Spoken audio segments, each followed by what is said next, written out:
Hello viewers, কেমন আছেন আপনারা? আশা করি সবাই ভালো আছেন। তো ভিউয়ার্স, আজকে আপনাদের জন্য নতুন আরেকটা টিউটোরিয়াল বানালাম। তো বন্ধুরা, আপনাদের তো প্রথমেই বলছি আমি যে আমি প্রতিদিন কম করে হলেও আপনাদের জন্য আমি একটা টিউটোরিয়াল বানাবোই এবং একটা ভিডিও আপনাদের জন্য শেয়ার করবই। তো আজকে আমার যে টিউটোরিয়ালটি বানানোর বিষয় হলো সেটি দুইটা টুলস নিয়ে। আজকে প্রতিদিন তো আমি একটা টুলস নিয়ে কাজ দেখাই, আজকে দুইটা টুলস আপনাদের কাজ দেখাবো যে দুইটা টুলস দিয়ে কি কি কাজ করা যায়। Number one, eraser tools. Number two, pen tools. Eraser tools বলতে কি বোঝায় আগে একটু মুখে বলে নিই, তাহলে আপনাদের বুঝতে সুবিধা হবে। ইরেজার টুলস দ্বারা এমন একটা বোঝায়, ধরুন আমি একটা এখানে ছবি অঙ্কন করেছি, আমি এখন ফটোশপের ভিতরে ঢুকে যাই। ধরেন আমি এখানে এই একটা বৃত্ত অঙ্কন করলাম, ঠিক আছে? তো আমি ধরেন এটা কালারও দিয়ে দিলাম, কিন্তু এখন আমি চাইতেছি যে আমার এখান থেকে একটু বাদ দিব, এখান থেকে একটু কেটে ফেলবো, এখান থেকে একটু কেটে ফেলবো, মানে ক্ষুদ্র ক্ষুদ্রভাবে অনেক জায়গাতে আমি কেটে ফেলবো। তো আমি সেটা কিভাবে করব? সেটা তো ভাবে আমার তো এরিয়া তো দেওয়া যাবে না। আমি যদি এখান থেকে ইলেকট্রিক্যাল মার্কেল টুলস বা রেক্টেঙ্গুলার মার্কেল টুলস দ্বারা যদি আমি করি, তাতে আমার শুধু এরকম একদম বৃত্ত বা লম্বা বা এরকম, যদি রেক্টেঙ্গুলার নিই তাহলে চতুর্ভুজের মতন এরকম এটাই হবে, চতুর্ভুজ বা লম্বা। তাছাড়া তো হবে না।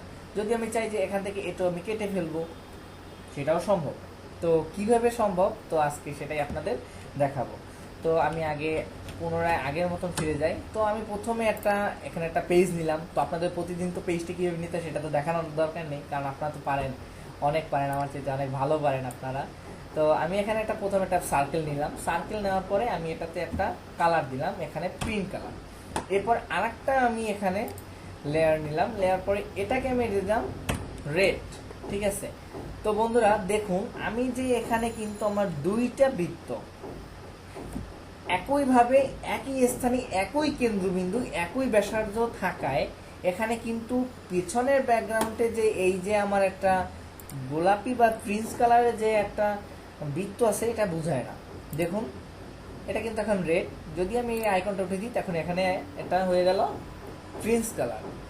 তো এখন আমি আপনাদের দেখাবো যে ইরেজার টুলস দিয়ে আপনাদের কিভাবে জিনিসটা কাটতে হবে বা কিভাবে কাটতে হয়। এটা হচ্ছে ইরেজার টুলস, ঠিক আছে? এটা যদি আপনি কিবোর্ড থেকে শুধু প্রেস করেন, তাহলে সরাসরি আপনাকে ইরেজার টুলসে নিয়ে যাবে, ঠিক আছে? আর এই যে এখানে একটা গোল বৃত্ত দেখতে পাইতেছেন, এই গোল বৃত্তটাকে যদি আপনি ছোট বড়, মানে এটাকে ব্যাস, মানে কতটুকু ব্যাস নিয়ে আপনি এটা কাটতে চাচ্ছেন, সেটুকু আপনার এখান থেকে বোঝানো হয়েছে। তো যদি আপনি কন্ট্রোল যদি থার্ড ব্র্যাকেটে ক্লিক করেন, সরি, তো আমি এভাবে এটা করতে পারবো। তো বন্ধুরা, আমি একটা কথা বলি আপনাদের কাছে, আমার একটা প্রশ্ন। যদি আমি এখন এই লালটাকে যদি এখান থেকে যদি মানে ড্র্যাগ করে এখান থেকে উপর থেকে পুষে নেই বা যদি কেটে ফেলি, তাহলে পেছনে আমার ব্যাকগ্রাউন্ডে কি দেখাবে? তো আপনাদের কথা তো আমি এখন শুনতে পারবো না, কারণ এটা তো ভিডিও। তো আমি বলতেছি, যদি আমি এখান থেকে এটা ড্র্যাগ করে কেটে ফেলি, তাহলে আমার এখানে এই লেয়ারটা দেখাবে।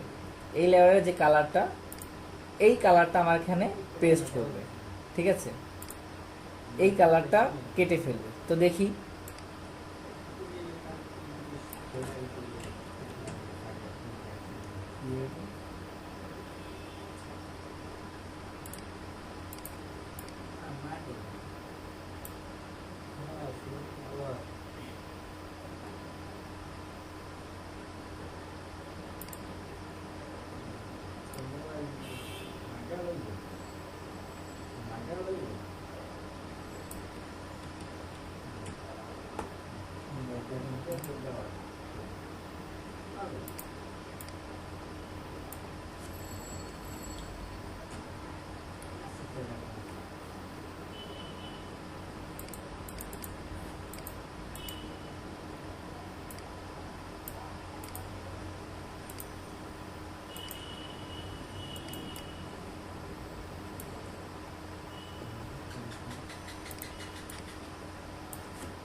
এইটা দেওয়া হয়েছে।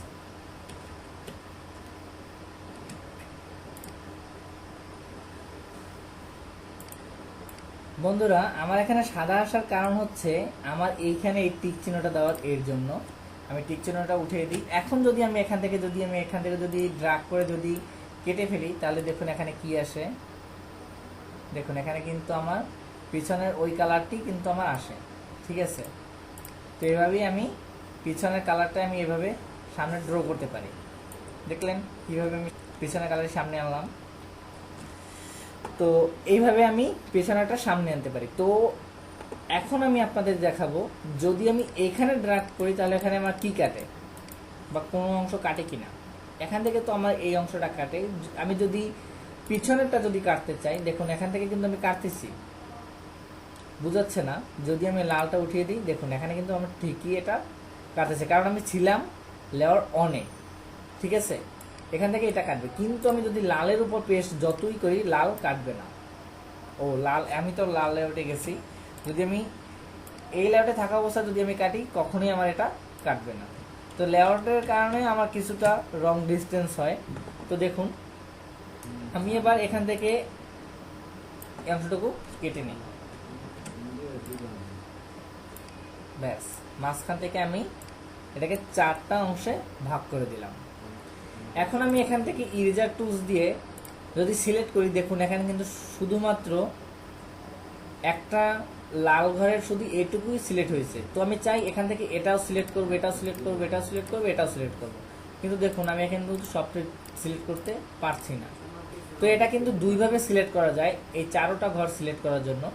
যদি আপনি এখান থেকে দ্বিতীয় নাম্বার অপশনে আসার পর যদি এখানে ক্লিক করুন, দেখুন 4টা আপনার হয়ে গেছে, ঠিক আছে। আরেকটা ভাবে কিভাবে পারবেন আপনারা, সেটা হলো আমি একদম এটা কন্ট্রোল দিয়ে উঠিয়ে দিই।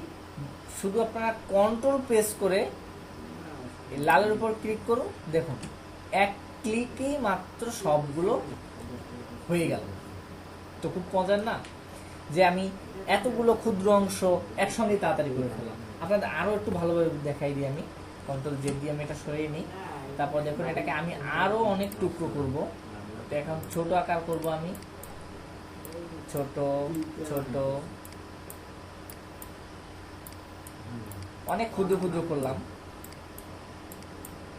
দেখুন এগুলো যদি আমি একসঙ্গে যদি সিলেক্ট করতে চাই, আমার কম পক্ষে হলেও 30 থেকে 35 সেকেন্ড তো লাগবেই এই সবগুলো ঘর সিলেক্ট করে সম্পূর্ণ কালারটা। যেমন এখানে একটা ছোট্ট কালার আছে, আমি এখানে একটা ক্ষুদ্রটা কালার বানাই। এই যে দেখুন এখানে এই আর একটা ক্ষুদ্র কালার আছে, এগুলো সব একসঙ্গে সিলেক্ট করতে আমার 30 থেকে 35 সেকেন্ড আমার সময় লাগবে। কিন্তু না, শুধু এক ক্লিকের মাধ্যমে আমি এই সবগুলো ঘর সিলেক্ট করতে পারবো। শুধু কিবোর্ড থেকে আলটা কন্ট্রোল প্রেস করে জাস্ট লেআউটের উপর ক্লিক করি, দেখুন আমার সব ঘর একসঙ্গে সিলেক্ট হয়ে গেছে। তো বুঝতে পারছেন যে কিভাবে তাড়াতাড়ি কম সময়ের মাধ্যমে এটা সিলেক্ট করা যায়। তো এবার আপনাদের দেখাবো যে এটা দিয়ে কিভাবে আপনারা পেন টুলের মাধ্যমে বিভিন্ন কাজ করতে পারবেন। আপনাদের ইউজার টুলস সম্পর্কে তো মোটামুটি আমি আইডিয়া দিতে পারলাম যে এভাবে আপনারা কাজ করবেন। এবার আপনাদের দেখাবো পেন টুলের মাধ্যমে কি কি কাজ করা যায়। তো আমি এখন এখান থেকে এই 2টা লেয়ারটি আমি ডিলিট করে দিব, ব্যাস ডিলিট হয়ে গেল, কন্ট্রোল ডি। তো আমি এখন আপনাদের দেখাবো পেন টুলের কাজ, ঠিক আছে। তো পেন টুল কাজ করার আগে আমি এখন এই পেজটাকে ব্ল্যাঙ্ক করে দিব, ব্যাস ব্ল্যাক করে নিলাম, যাতে কাজটা সহজ আপনারা এখানে ফলো আপ করতে পারেন। তো এখন আমি এখান থেকে পেন টুল নিলাম। পেন টুল নেওয়ার পরে এখানে 2টা বার আছে, দেখুন এখানে পেন টুল কিন্তু এই একটা পেন টুল, এটাই নেবেন, নিচের এই অংশগুলো না। পেন টুল এটা সিলেক্ট করার পরে এখানে এই বারটা আসবে। তো আপনারা এখান থেকে প্রথম বারটাই আমি আপনাদের কাজ করে দেখাই। দেখুন এখানে আমি কালার সিলেক্ট করলাম রেড। কেন সিলেক্ট করলাম সেটা আপনাদের পরে জানাচ্ছি, যেখানে কি জন্য আমি রেড সিলেক্ট করলাম। দেখুন এখানে আমি এটা জাস্ট ক্লিক করলাম, এখানে আরেকটা ক্লিক করলাম। তো আরেকটা একটু এক্সট্রা বলি, দেখুন আমি এই কর্নারে ক্লিক করলাম, দেখুন এই রেখাটা কিন্তু এখান থেকে বেঁকিয়ে এইখানে আসছে। যদি আমি শিফট ধরে যদি এখানে ক্লিক করি, দেখুন এখানে ক্লিক করলাম কিন্তু এটা আমার রেখাটা সোজা আসলো, একেবারে সোজা। দেখুন এখানে আমি ক্লিক করি কিন্তু এখানে যদি দেই সোজাই আসলো, দেখুন একটা ত্রিভুজ হয়ে গেল। এখন আমি এটাকে শেষ করতে চাই, দেখুন এখানে কিন্তু আমার মাউসে কোনো 0 পয়েন্ট আসেনি। আমি জাস্ট ফটোটা এখানে নেওয়ার সঙ্গে সঙ্গে দেখুন মাউসের পাশে একটা 0 পয়েন্ট আসছে, ঠিক ঠিক আছে, আমি একটু জুম করে দিই তাহলে বুঝতে পারবেন। জুম করলেও ওই একই ঘটনা ঘটে, জুম আউটই করে দেয়। দেখুন এই যে পাশে আমার মাউসের পাশে একটা 0 পয়েন্ট, দেখুন মাউসটা সরেনি, 0টা নেই, এখন কিন্তু 0টা আছে। এটা দেওয়ার মানে হলো আমার এই ঘরটা সিলেক্ট করা হয়ে গেছে, মানে এখান থেকে শুরু হয়েছে, এটা ঘুরিয়ে এখানেই শেষ করা হয়েছে। ঠিক আছে, তো দেখুন এটাকে যদি আমি নতুন করে কালার দিতে চাই সেটা আমার সম্ভব না, আমি কখনোই এটাকে আমি কালার দিতে পারবো না। তো যদি আমি এভাবে এটা করে যদি আমার পছন্দ মতন যদি আমি কালার দিতে চাই তাহলে সেটাও আমি পারবো। কীভাবে পারবো সেটা আপনাদের দেখাইতেছি। প্রথমে আপনারা যে টুলস নিয়েছিলেন এটা, এখন দ্বিতীয় টুলসটা নেন, এটাকে আমি কেটে দিই। তো এখন আমি এখানে সিলেক্ট করি, ব্যাস 0 পয়েন্ট আসলো, সিলেক্ট হয়ে গেল। এখন যদি আমি এটাকে যদি কালার দিতে চাই তো আমার পছন্দ মতন আমি এখানে একটা প্রিন্স কালার দিব, প্রিন্স কালার দিলাম। তো যদি আমি এখন এখান থেকে যদি কন্ট্রোল ব্যাক স্পেস বা আলটা ব্যাক স্পেস যদি ক্লিক করি, দেখুন কি ঘটনা ঘটে, দেখুন সম্পূর্ণ পেজটাতে রং হয়ে গেল। আমার ওই ত্রিভুজের ভিতরে কোনো রং হয়নি। কেন হয়নি সেটা বলতেছি, যে আপনার এটা শুধু রেখাই অঙ্কন হয়েছে, সিলেকশন হয় নাই। সিলেকশন আনতে হলে আপনাদের কী জানা লাগবে, আপনাদের যেটা করতে হবে সেটা হচ্ছে কন্ট্রোল এন্টারে ক্লিক করুন, দেখুন সঙ্গে সঙ্গে এটা সিলেকশনে রূপান্তরিত হয়ে গেল। এখন যদি আপনি যদি এখানে যদি ব্লু কালার দিতে চান তাহলে আপনি এখানে ব্লু কালারটা সিলেক্ট করুন, সিলেক্ট করার পরে কন্ট্রোল ব্যাক স্পেস দিন, দেখুন এটা ব্লু কালার হয়ে গেল। তো এভাবেই আপনারা এই কাজগুলো করতে পারবেন। দেখুন আমরা পেন টুল দিয়ে আমরা এটা কেন করলাম, কথা কিন্তু আমাদের একটা প্রশ্ন আসতে পারে। আমরা তো এখান থেকে এটা দিয়েও করতে পারতাম, ঠিক আছে। কিভাবে বলতে পারেন যে আমি এখান থেকে প্রথম একটা নিব, নেয়ার পরে আমি এখান থেকে একটা আবার এখান থেকে যে বাদ দেওয়ার জন্য যে অপশনটা আছে আমি সেটা সিলেক্ট করে নিয়ে জাস্ট আমি এখানে ড্র্যাগ করব, কিন্তু আমি পারছি, আমার এটা হচ্ছে না, কারণ এটা হবেও না। ঠিক আছে, এটা কখনোই আমার এই রকমের ত্রিভুজ আকৃতি করতে পারবো না, কেননা এটাকে আমার ত্রিভুজ আকৃতি করতে হলে শুধুমাত্র একটা টুলসই আছে, যে টুলসটা হলো পেন টুল, এর জন্যই এই পেন টুল ব্যবহার করা হয়। ঠিক আছে, তো আসুন আমরা এই পেন টুলের মাধ্যমে একটা ছোট্ট একটা প্রজেক্ট করে ফেলি। সেটা হলো আমি আজকে একটা সমুদ্রের ঢেউয়ের মতন অঙ্কন করব, সেই সমুদ্রের ঢেউ থেকে একটা ফুলের মতন বানাবো, ফুল থেকে একটা ফুলের তোড়া বানাবো। তো আসুন কিভাবে বানাবো সেটা ফলো করুন আমার সঙ্গে। তো প্রথমে আমি এটাকে আগের পর্যায়ে নিয়ে যাই, একদম পুনরায় যেভাবে ছিল সেভাবে করে ফেলি, ডিলিট করে নেই। তারপরে এটা নতুন একটা লেয়ার নিলাম, লেয়ার নেওয়ার পরে আমি এটাকে একটা কালার দিব। কি কালার দিব? ব্ল্যাক। কারণ ব্ল্যাক কালার দিই এই জন্যই যে আমার এটা কাজটা করতে সুবিধা হয়, এর জন্য। তো ব্ল্যাক দেওয়ার পরে এখানে আমি একটা সমুদ্রের ঢেউ খেলার মতন একটা অঙ্কন করব। তো আমি একটা টুলসটা সিলেক্ট করলাম, সিলেক্ট করার পরে এখানে একটা ক্লিক করব এবং শিফট চেপে কিছুটা দূরে গিয়ে, আমি ক্লিক কিন্তু ছাড়বো না, ক্লিক আমার হাতেই থাকবে, জাস্ট ড্র্যাগ করে আমি সামনে নিয়ে আসবো, নিচের দিকে টানবো, বুঝছেন? তো নিচের দিকে টানার পরে এইখানে এসে, কারণ এইখান থেকে আমি তো কিন্তু ক্লিকটা টেনে এই পর্যন্ত আনছি, তো আমি এইখানে রেখে আলটা ক্লিক করে মাউসে ক্লিক করব, আমার ক্লিকটা কেটে গেল। সিলেক্টটা কেটে দেওয়ার পরে আমি আবার এখানে শিফট চেপে কিছুটা দূরে এসে উপরের দিকে অঙ্কন করব, এভাবে রেখে আবার আলটা প্রেস করে এটা কেটে দেব। এবার আবার শিফট, আবার একইভাবে আমি অঙ্কন করব, আলটা প্রেস করে কেটে দিব।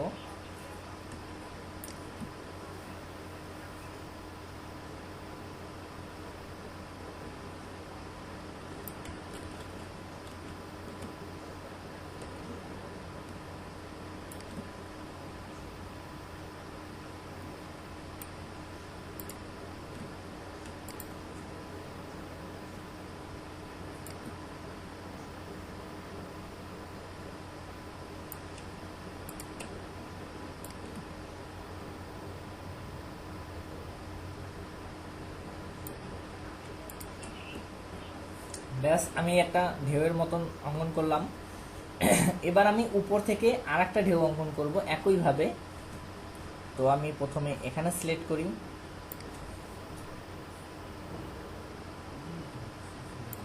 এবারে সিলেক্ট এখান থেকে কেটে দেই।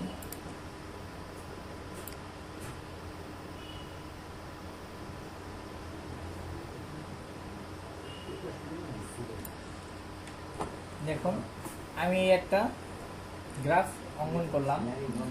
তো আমি এখন এটাকে একটা কালার দিতে চাই, তো আমি কন্ট্রোল এন্টার, তারপরে আলটা ব্যাক স্পেস।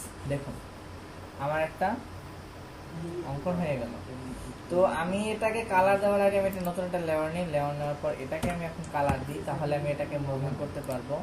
দেখুন আমি এটাকে মুভ করতে পারতেছি। তো আমি এখন এটাকে একটু ছোট করে নিই, আকারে ছোট করে নিয়ে, তো আমি এটাকে যদি এখন গ্রেডিং কালার করতে চাই, তো আমি গ্রেডিংয়ে যাই। গ্রেডিংয়ে যাওয়ার পরে জাস্ট একটা ড্র্যাগ করি, সরি কন্ট্রোল জেড, দেখুন একটা গ্রেডিং কালার হয়ে গেল। তো আমি এখন এটাকে যদি একটা ফুলের আকৃতি বা চক্র আকৃতি বানাই, তো দেখুন এটা কিভাবে হয় বা কি রকমের লাগে দেখতে। তো এখন বানাই, এখানে কন্ট্রোল জে দিয়ে আমি কিছু এখান থেকে কপি করে নেই। তো কপি করার পরে এখন আমি এটাকে জাস্ট ড্র্যাগ করব। তো আমি এটাকে এখানে নিই,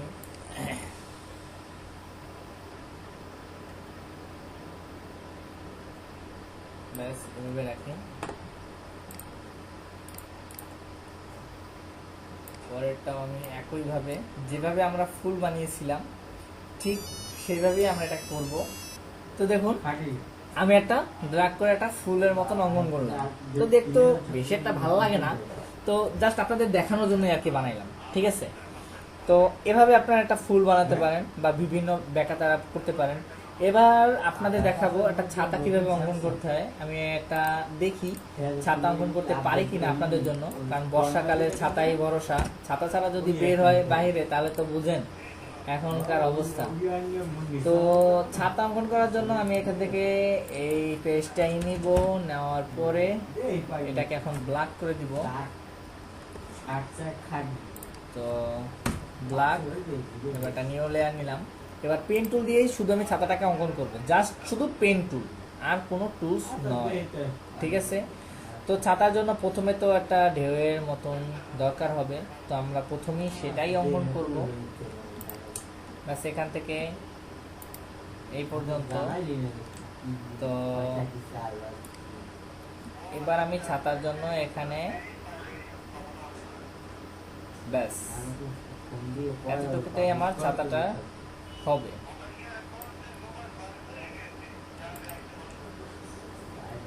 এবার এখানে 0 পয়েন্ট, ব্যাস ছাতার মতন আমার এখানে একটা হয়ে গেল। তো আমি এখন এটাকে নিচে থেকে যে এটা ঢেউ ঢেউ বা কোনা আকৃতির সেটা দিব। তো আমি ঢেউটা এখানে অঙ্কন করব। তো ঢেউ অঙ্কন করার আগে আমি একটা কালার সিলেক্ট করে দিই এখানে, কারণ কালারটা দিলে খুব সুন্দর দেখাবে।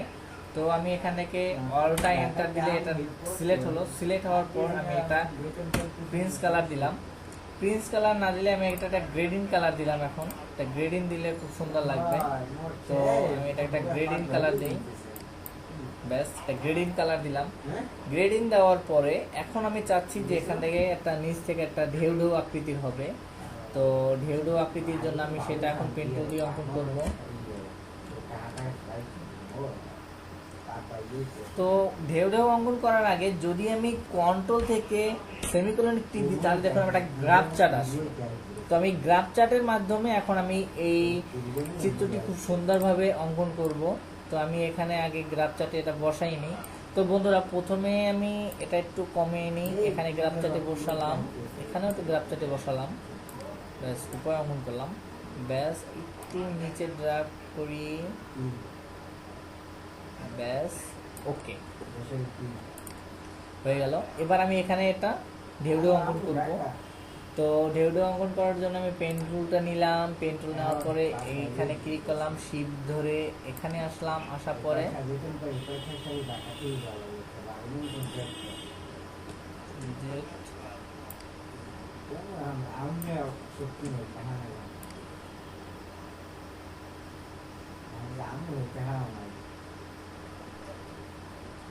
যদি আমি গোলাকৃতি দিই তবে সেটা খুব সুন্দর লাগবে না, তো আমি এটা কোণা আকৃতি দেবো, কারণ গোলাকৃতি ছাতা হয় না। তো কোণা আকৃতি দেওয়ার জন্য আমি এখানে ক্লিক করলাম, এখানে ক্লিক এখানে দিলাম, এখানে দিলাম। তো যদি আমি শিপ ধরে যেহেতু যাইনি তাহলে এটা সমান হবে না, তো আমি এটা শিপ ধরে যাই।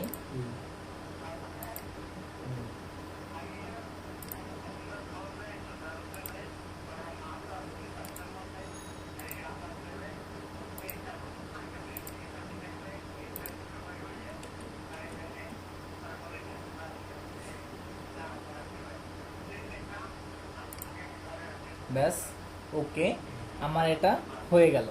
তো আমি এখন এটাকে একটা কালার দিব। তো কালার এখানে এটা কি দেব, কালার দিব আমি এখানে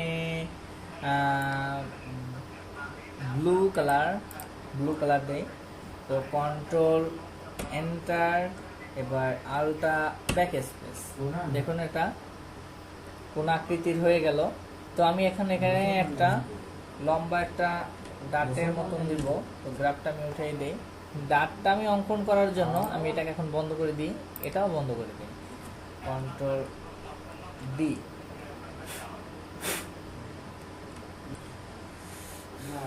তো ডাট অঙ্কন করার জন্য আমি এখান থেকে পেন টুল নিলাম, পেন টুল নেওয়ার পরে এখানে দিলাম, শিপ ধরে নিচে আসলাম, নিচে আসার পরে এখান থেকে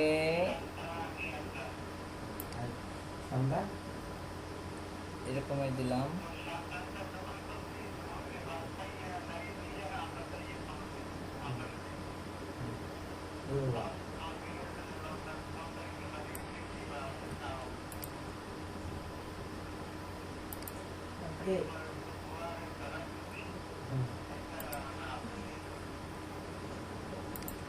ব্যাস, ডাটের মতন আমার হয়ে গেল।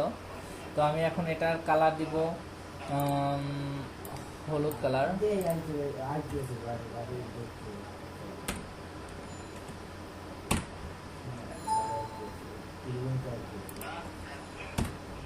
ব্যাস, এবার আমি এটা ছাতার সঙ্গে অ্যাটাচ করে দিব। তো আমি এখানে অ্যাটাচ করে দিলাম। তো আমি এখন ছাতাটাকে একটু উপরে উঠিয়ে দিই। তো সবকিছু করার পরও আমার ছাতাটা একটু অসম্পূর্ণ লাগতেছে। বন্ধুরা বলুন তো কোনখানে অপূর্ণ লাগতেছে? এর জন্যই লাগতেছে কারণ আমার ছাতার উপরে কোনো তীর চিহ্নের মতন হয়নি, কারণ ছাতার উপর আমরা জানি এটা তীর চিহ্নের মতন হয়, তো সেটা আমরা এখন পর্যন্ত দেইনি। তো সেটা বানানোর জন্য আমাদের পেন টুল ব্যবহার করতে হবে। তো আসুন সেটা কিভাবে করি। তো আমরা এটা বন্ধ করে দিই। প্রথমে একটা ইলেকট্রিক্যাল মার্কেল টুলস ব্যবহার করি, করার পরে আমরা এখান থেকে পেন টুল নিয়ে জাস্ট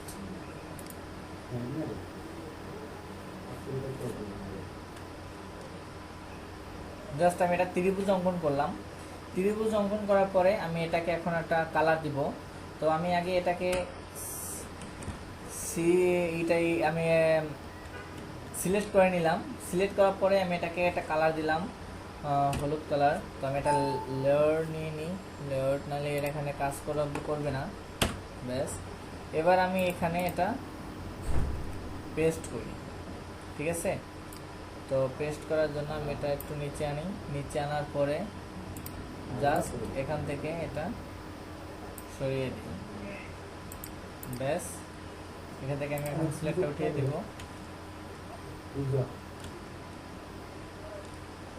ব্যাস, হয়ে গেল। তো এইভাবে এটা আপনারা ছাতা অঙ্কন করতে পারবেন। তো আমার ছাতাটা বেশি এটা সুন্দর হয়নি, তো আপনারা সুন্দরভাবে এটা একটা ছাতা অঙ্কন করতে পারবেন পেন টুলের মাধ্যমে। পেন টুল দিয়ে আর কি সচরাচর সব কিছুই করা যায়, তো আপনারা করার চেষ্টা করবেন। তো ভিউয়ার্স, তো বুঝাতে পারলাম কিভাবে আমি পারলাম তো জানি না।